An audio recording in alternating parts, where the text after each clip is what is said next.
The attack on the World Trade Center 4 weeks ago was so devastating and so massive that stories still are emerging. One appeared this week in Newsweek, the story of a photographer who rushed to the scene and took his last pictures.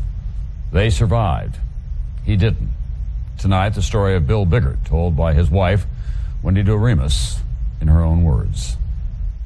We were just crossing Park Avenue South, and I looked up and I said, oh my goodness, in this clear blue sky is this unusual cloud formation.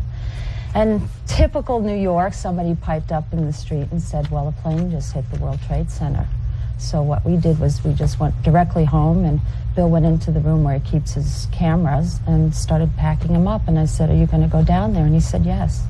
He was an up-close type of photographer. He wanted to get the story. He liked to be in the middle of it.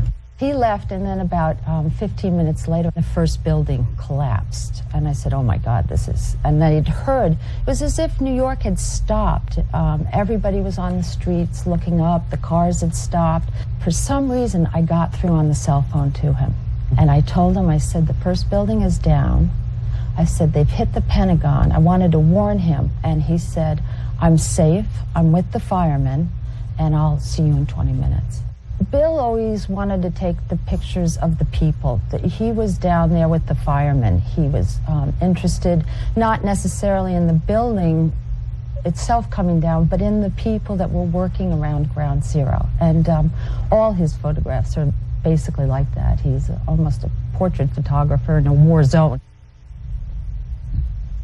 On the Today Show this morning, Wendy Doremus, whose husband Bill Biggart was killed taking photos at the World Trade Center, in her own words.